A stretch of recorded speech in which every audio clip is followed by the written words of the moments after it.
Very good morning, 8th class. How are you children doing? पहले तो ये बताओ, सब ठीक हो, हेल्दी हो, घर पे हो, taking all precautions against Covid and studying of course. पढ़ाई तो करनी है भाई. अच्छा, one more thing, many of the students are confused. बच्चों, जो भी कोर्स हम कर रहे हैं, अब आपका सिलेबस मत देखना जो आपको दिया गया था. जो भी चैप्टर्स हम शुरू से पढ़ रहे हैं, आपके एग्जाम्स उसके ही अकॉर्डिंग होंगे. तो again and again I am telling you in every video that you have to complete your notes. We will check next month. तो अपने नोट्स कंप्लीट रखो जो भी हमने चैप्टर्स पढ़े हैं, और जो चैप्टर्स पढ़े हैं बस वो ही आपके एग्जाम में आएंगे. तो बुक के हिसाब से नहीं, सिलेबस के हिसाब से नहीं, जो लेसन आपको हम पढ़ा रहे हैं, only those chapters you are going to get in your course. Okay, exams. So keep making your notes. Now coming back to the chapter that we were doing, the Indian Parliament need and functions that we have started yesterday. और कल हमने समझा था why India has chosen parliamentary form of government. हमने advantages पढ़ी थी parliamentary form of government की. And now in detail we are going to read about the Indian parliament. क्या है इंडियन पार्लियामेंट? ये तो देखा था, it has 2 houses, Lok Sabha and Rajya Sabha. तो इनके बारे में हम डिटेल में पढ़ेंगे. और भी क्या पार्ट्स हैं, फंक्शंस हैं, पूरी इंडियन पार्लियामेंट के बारे में हम इस चैप्टर में समझेंगे. So let's begin the chapter, the Indian parliament. The Indian parliament has 2 houses. The lower house is called the Lok Sabha and the upper house is called the Rajya Sabha. निचला सदन और ऊपरी सदन तो उच्च सदन. तो lower house is Lok Sabha and upper house is Rajya Sabha. These are the 2 houses of parliament. Now one by one detail में we are going to read about the Lok Sabha and Rajya Sabha. So first the lower house, the Lok Sabha. Composition कैसे बनता है? Who become the member of Lok Sabha? Who sits there? The lower house of the parliament of India is called the Lok Sabha, which is the representative body of the people. Lok Sabha क्या है? Representative body of the people. The maximum number of members of this house can be 550. ये सब हमारे constitution में लिखा हुआ है कि ज्यादा से ज्यादा मैक्सिमम कितने मेंबर्स हो सकते हैं लोकसभा में? 550 मेंबर्स हो सकते हैं. Not more than 530 members chosen by direct election from states. और ये directly elected होते हैं. And not more than 20 members to represent the union territories. We have both the parts. India में states भी हैं और union territories भी हैं. तो मैक्सिमम, पहली बात तो मैक्सिमम कितने हो सकते हैं अकॉर्डिंग टू कॉन्स्टिट्यूशन? 550 मेंबर्स. और इन 550 को भी कैसे डिवाइड किया गया है? 550 में से 530 मेंबर्स तो स्टेट से आ सकते हैं और 20 मेंबर्स यूनियन टेरिटरीज से. तो ये डिवीजन कॉन्स्टिट्यूशन ने किया है. अब ये अलग अलग स्टेट्स का है. At present the strength of Lok Sabha, अभी कितने मेंबर्स हैं? 545 मेंबर्स. मैक्सिमम हो सकते हैं 550, लेकिन today's date how many members we have in Lok Sabha? 545 members.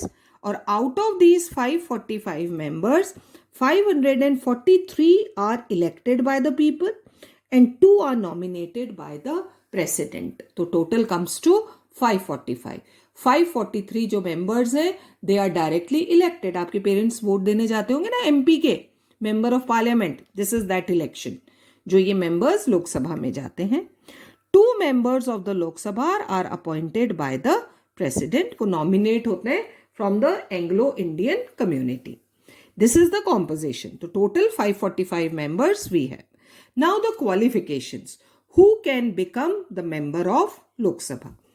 In order to seek election to the Lok Sabha, a person must possess the following qualifications. ये qualifications होनी चाहिए. First, of course, citizen of India. 25 minimum है ना, maximum तो कितना भी हो सकता है, लेकिन मिनिमम एज कितनी है? 25. इससे कम वाले इलेक्शन में खड़े नहीं हो सकते. ही should not be a proclaimed offender है ना, डिक्लेयर्ड कोई criminal, proclaimed offender means criminal, जिसे कोर्ट से सजा हुई हो, वो नहीं होना चाहिए. He should not be holding an office of profit under the government, government job में नहीं है. अगर कोई गवर्नमेंट सर्वेंट सरकारी नौकरी में है और उसे इलेक्शन लड़ना है लोकसभा का, तो पहले उसे रिजाइन करना पड़ेगा अपनी पोस्ट से, then he can stand in election. तो गवर्नमेंट पोजीशन पर नहीं होना चाहिए. He should not be a proclaimed insolvent, जिसे कोर्ट ने कुछ डिक्लेयर क्रिमिनल या ऐसे दिवालिया या कुछ ऐसे डिक्लेयर कर रखा हो, वो नहीं होना चाहिए. And he should have his name in the electoral rolls in any part of the country. Voters list में उसका नाम होना चाहिए. Any part of the country, जरूरी नहीं है वो जहां से इलेक्शन लड़ रहा है वहां नाम हो, बस वोटर्स लिस्ट में उसे इंडियन वोटर होना चाहिए. अब इंडियन वोटर की क्वालिफिकेशंस अलग है, उससे उसका नाम वोटर्स लिस्ट में जुड़ेगा and then he can stand in election. So these are the qualifications of a person who can stand in election for the Lok Sabha. Elections and working of the Lok Sabha. अब कैसे होते हैं elections और उसकी working, क्या क्या काम करती है Lok Sabha, that we are going to read. The Lok Sabha is normally elected for 5 years. What is the tenure of Lok Sabha? कितने टाइम के लिए इलेक्ट होती है? It is elected for 5 years. It may be dissolved by the president before the expiry of its term. लेकिन कई बार अगर ऐसी situation आती है तो प्रेसिडेंट उसे पहले डिसॉल्व कर सकते हैं, खत्म कर सकते हैं. लेकिन मैक्सिमम टाइम पीरियड कितना है लोकसभा का? 5 इयर्स. और 5 इयर्स के बाद वो ऑटोमेटिकली खत्म हो जाती है. लेकिन अगर प्रेसिडेंट को लगता है कुछ ऐसी सिचुएशन आती है तो उसे पहले भी डिसॉल्व किया जा सकता है. Its life can be increased by 6 months if there is any emergency at the time an abnormal condition subject to a maximum of 3 years. वैसे तो 5 years टाइम है, 5 years बाद लोकसभा ऑटोमेटिकली खत्म हो जाती है. लेकिन अगर कंट्री में मान लो फाइनेंशियल क्राइसिस है, इमरजेंसी है, कोई वॉर चल रहा है, कुछ ऐसी कंडीशन है, कुछ भी अगर ऐसा है, तो लोकसभा को 6 मंथ्स करके मैक्सिमम कितने साल के लिए बढ़ाया जा सकता है? 3 इयर्स के लिए इसे एक्सटेंड किया जा सकता है. So that is the time period of Lok Sabha. लेकिन जनरली नॉर्मल कंडीशंस में कितना टाइम रहती है Lok Sabha? Its tenure is 5 years. For the purpose of elections the whole country is divided into constituencies. अब इलेक्शंस कैसे होते हैं? पूरी कंट्री को कॉन्स्टिट्यूएंसीज में डिवाइड किया गया है. अब बताओ कितनी कॉन्स्टिट्यूएंसीज होंगी इंडिया में? बोलो, अभी हमने सीट्स पढ़ी थी ना भाई, जितनी सीट्स उतनी कॉन्स्टिट्यूएंसीज. हाउ मेनी सीट्स जिस पर इलेक्शन होते हैं? 543 seats. The whole of India is divided into 543 constituencies. Each constituencies consist of several lakhs of people. Population के हिसाब से ये कॉन्स्टिट्यूएंसीज बनाई गई हैं बच्चों, सो दैट ईच रिप्रेजेंटेटिव, जो हर मेंबर ऑफ पार्लियामेंट है, वो इक्वल पॉपुलेशन को रिप्रेजेंट करे. तो थोड़ा बहुत ऊपर नीचे होता है, of course you can't count equal number of people, थोड़ा 1000 ऊपर नीचे होता है, लेकिन nearly equal population in each constituency. और वहां से एक मेंबर इलेक्ट होता है. एवरी अडल्ट, अब ये है who can vote, है ना? Every adult of 18 years of age and above has been given the right to vote. Indian citizen होना चाहिए और 18 years और above, then they can vote. How all the adults got the right to vote is a long story to tell. और अब ये कैसे मिला? ये every adult citizen having right to vote, इसे हम जनरल टर्म्स में कहते हैं बच्चों यूनिवर्सल अडल्ट फ्रेंचाइज. क्या कहलाता है ये? Universal adult franchise. अब ये हमें कैसे मिला? Much before the independence of the country there was a difficult and long struggle. हमारा फ्रीडम स्ट्रगल आपने स्टोरीज में, लेसन्स में पढ़ रखा होगा, how Indians fought for the freedom of the country. Under the colonial rule, when Britishers were ruling over India, all the rules were forced on the people, वो rules बनाते थे और हम पर थोप देते थे. As they did not dare to criticise their rules due to the fear of British government, और हम चुपचाप मान लेते थे क्योंकि वो रूल्स ब्रिटिश गवर्नमेंट बनाती थी.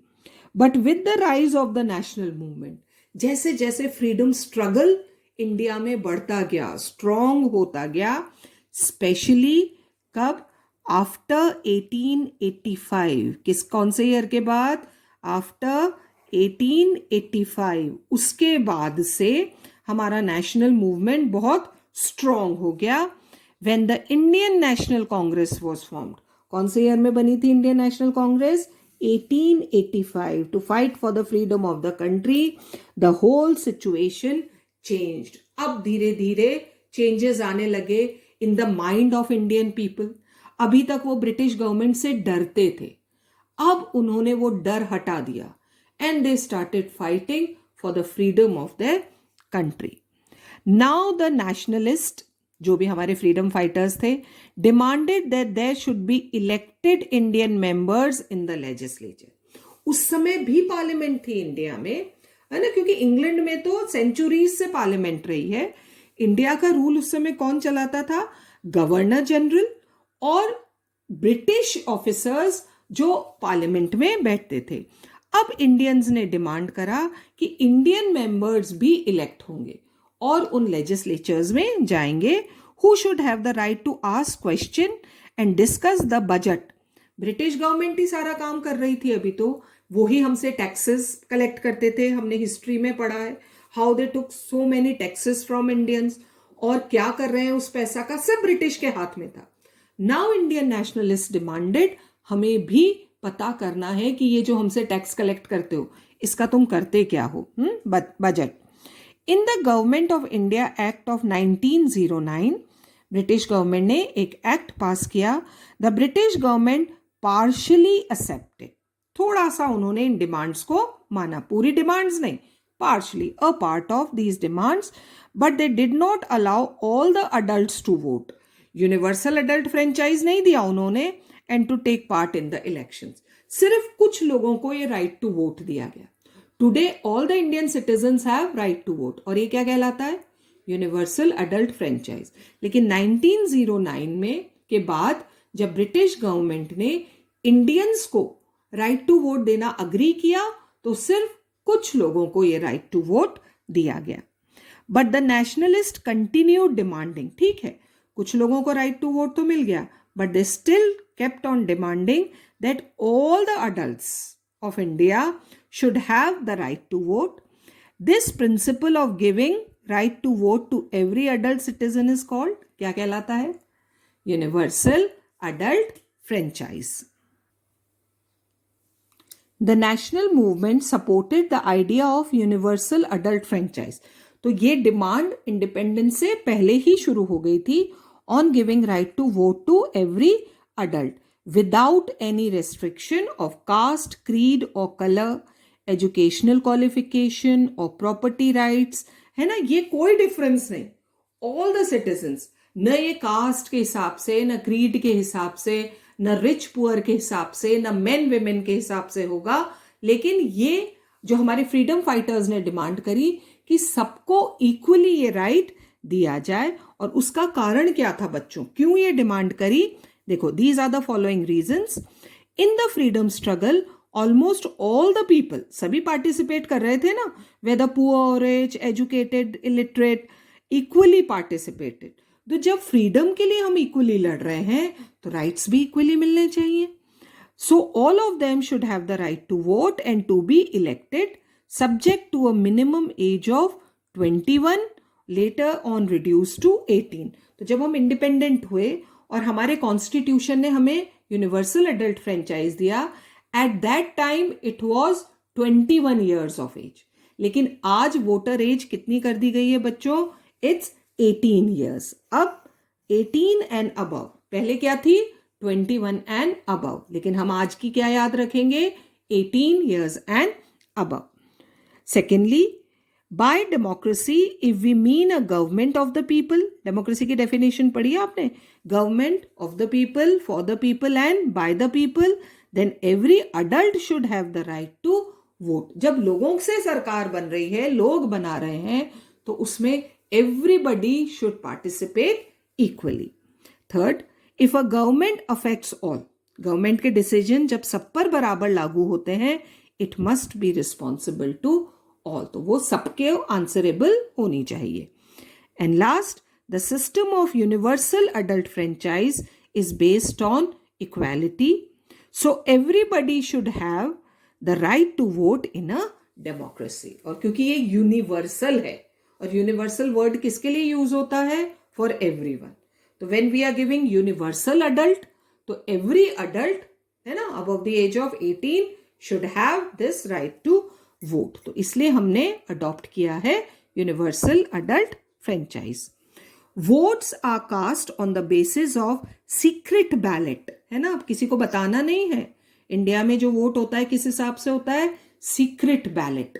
आप किसको वोट दे रहे हो आपके अलावा किसी को पता नहीं होता, until and unless you tell, otherwise ये एक सीक्रेट सिस्टम है। विच मीन्स नोबडी कैन जज in whose favour a voter has cast his vote. जब तक आप नहीं बताओगे किसी को पता नहीं चलेगा कि आपने वोट किसे दिया है। आफ्टर इलेक्शन, तो ये तो हो गया voting. After election to the parliament, every member of the parliament has to take an oath.